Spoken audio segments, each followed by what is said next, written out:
About physical interpretations of higher derivatives. And in particular, we're going to talk about physical interpretations of the second derivative. So f prime of x is the rate of change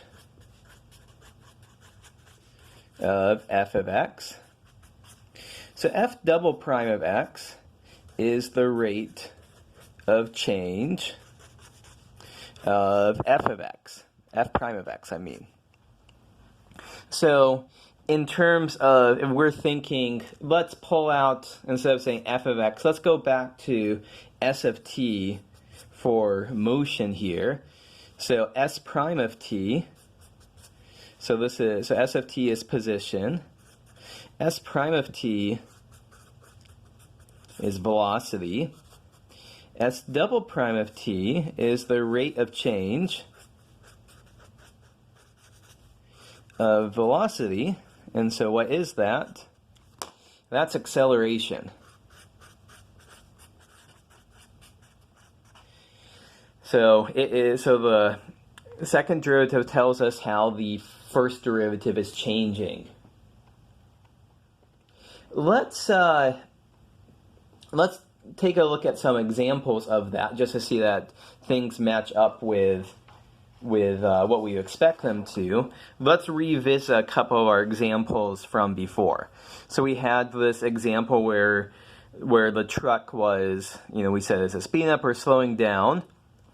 And so we said it was slowing down. This is basically a truck getting off the interstate and moving on to an on-ramp. So we said here the velocity was 25 minus 0.9 t squared. Well, now let's just rewrite that. So that was s of t was 25t minus 0.3 t cubed. S prime of t was 25 minus 0.9 t squared. S double prime of t is minus 1.8 t.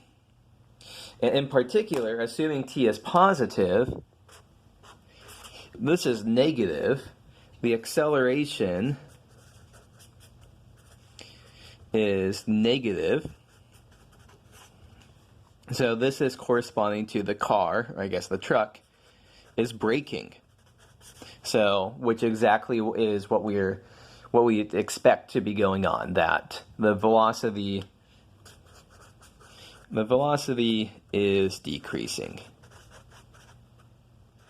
because the car is going in the positive direction, so that's corresponding to the car is slowing down.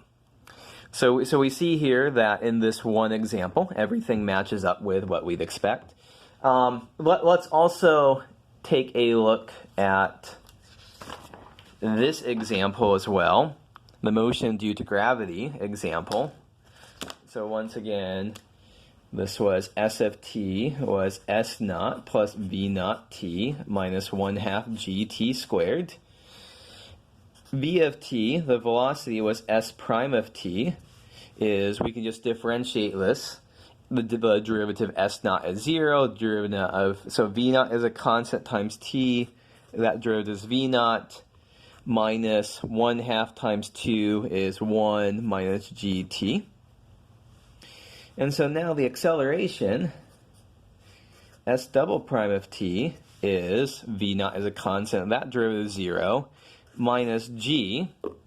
And so we see, back when I said here, that g, that was the acceleration due to gravity. Well, we see that's, with a minus sign, that's exactly what is going on here. So if we take some ball and drop it, or we take some ball and throw up in the air, no matter what we do to it, the acceleration downwards in this approximation, of course everything here is an approximation of so sort, the acceleration here is going to be constant no matter what t is. It's always going to be, what were our values, 9.8 or 32, so negative 9.8 meters per second squared, 9.8 meters per second squared in the downward direction.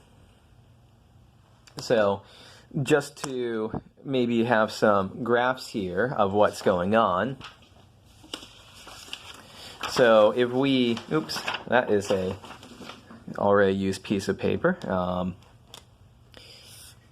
Let's graph s of t, s prime of t, and s double prime of t at the same time. So let's assume that our ball is just thrown up in the air and it comes back down.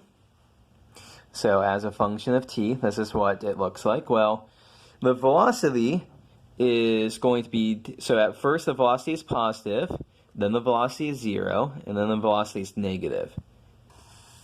So this is what our velocity graph looks like. So then the slope of the velocity is always negative, in fact negative 9.8. So this is what our second derivative function looks like. So these are some important things that we can get physical interpretations of the second derivative, especially in regards to projectile motion.